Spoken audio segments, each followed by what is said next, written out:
Today's a little bit less practical from a perspective of what to do and what to say within real estate. It's a little bit more of a mindset thing that I'm going through at the moment. And it's, I suppose the name of this would be misunderstood in your time. You have to be willing to be misunderstood in your time. And it talks a little bit on, the nature of what we do is something different within the real estate space. So therefore, understanding the levels of friction that we are constantly in all of the time, and trying to remind ourselves and trying to continue with the vision that we ultimately have on a daily basis and how we do that. This quick little snapshot into that is something that I'm doing or listened to that resonated with me that hopefully you could probably draw down in your business in the moments of little bits of difficulty. Thanks so much. Welcome to Rethink Real Estate. My name is Ben Brady, and this is a real estate podcast aimed to deliver sales strategies, marketing tips, and business insights from industry experts and myself to build a listing-focused business for the future. Let's get into it. Today's a little bit more of a profound episode, I think. I don't know if that's the right word, but it's a little bit philosophical, and the one thing that I don't want to miss is the translation of this, because it's a video that, at the end of the day, I think that I love to learn in bite sizes, which is code an excuse for watching reels. So again, I've gone away from TikTok because I think TikTok's algorithm obviously is just probably too good to making me disconnect completely. Whereas when it comes to Instagram, the reels on there, I actually go through the things that I really want to learn. Same with YouTube is that I try to focus in on things that I really want to learn. So for example, running something that I'm doing a lot of at the moment. I'm trying to sort of understand it a little bit more. I'm trying to understand my style so I don't get as many injuries and all this type of stuff. So I'm going through and learning that quickly. I've found that I've probably lent into the goldfish theory of the fact that if it's more than X amount of minutes long, it completely loses me. But there's a reel that hopefully I'll be able to share in the show notes, or Chris can chop it up. One of my first investors said, don't worry about people stealing your idea. If it's any good, everyone will dismiss it. We tend to believe things were good in hindsight.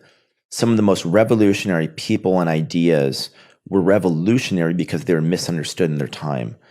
That if you have to be at some point in your life willing to be misunderstood. And the solitude you can have are two things, I think. Number one, to not be so attached to it, to realize that ultimately you can't predict the outcome. Just do what you believe, follow your heart. And if it's true, whatever has happened is meant to be. But the other thing you can do is to escape into the future, to have this, we call it a vision for a reason. You envision something that people don't see yet and say, I'm willing to be misunderstood to try to follow this thing. And if I believe it enough, eventually other people might see it. And if you are able to be misunderstood just for a little bit, that's what it feels like to truly revolutionize something and change something. Brian Chesky, if no one knows who that is, he's the founder of Airbnb, and something that I've watched now, I'd go as far as to say probably, 100 times, just because of the nature of that it resonates with me and it calms me down on a very much of a daily basis because of the nature of what we're doing. And what I'm referring to here is our auction business. Now, as far as our real estate business, I think that there's an element of that I lean into, that we do business pretty differently to most others based on the connection piece of what we try and have with our people. But when it comes to auction, there is this element of belief that is so deep-seated in what we're doing that it leads to this, this doubt, this constant doubt of, are we doing the right thing? So the thing that I lean into is this video. And again, I really want you guys to have a quick listen to it. I think it's about 30 seconds long. It's something that definitely resonated with me, but I want to go through and sort of just give you some of the cliff notes, and I want to talk about it. Is the real message in it all is, in order to be, the 1% of the 1%, or in order to do something great, you need to be prepared to be misunderstood.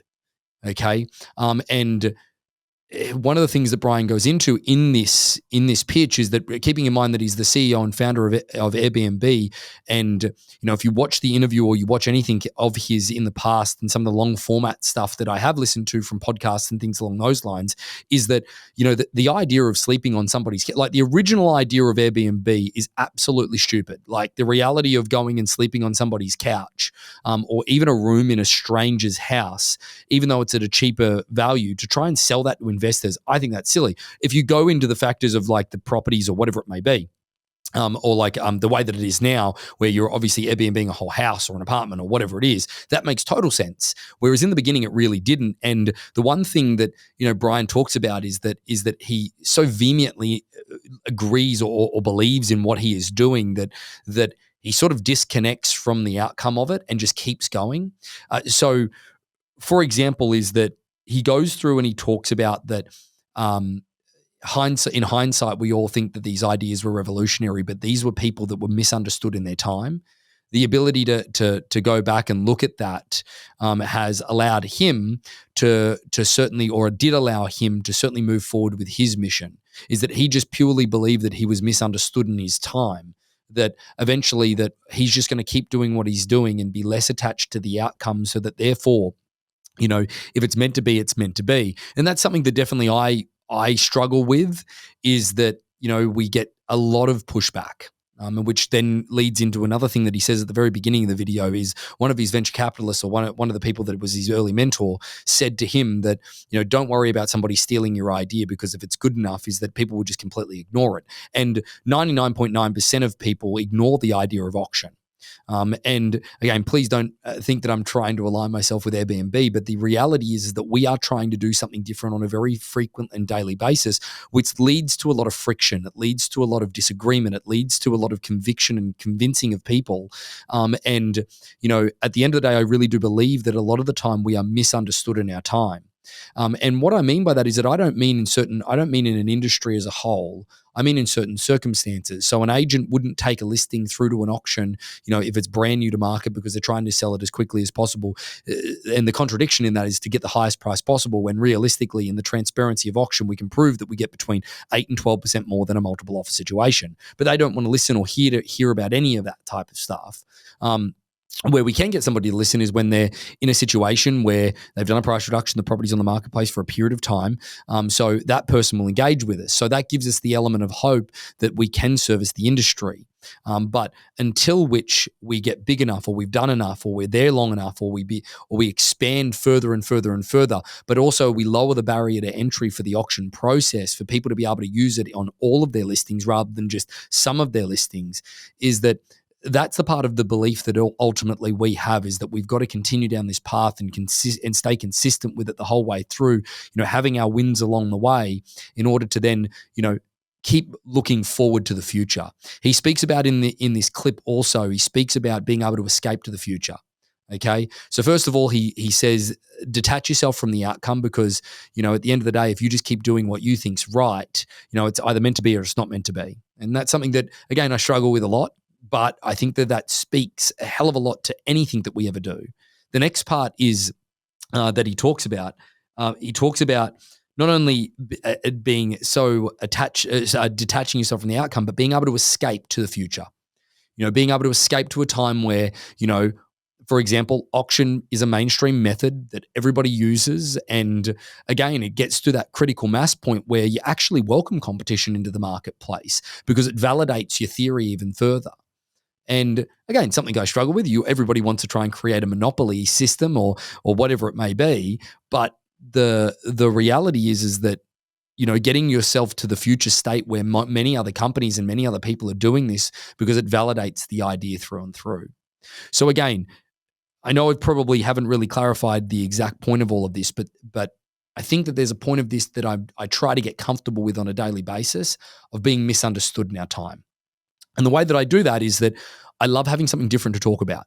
I love having more knowledge than somebody else in a certain field.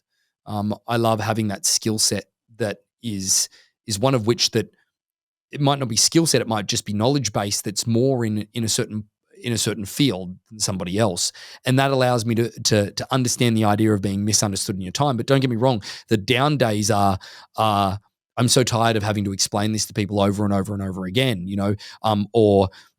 why is it that having to explain this so intricately and in depth and these people don't understand it, does it mean that it's not the right thing to do?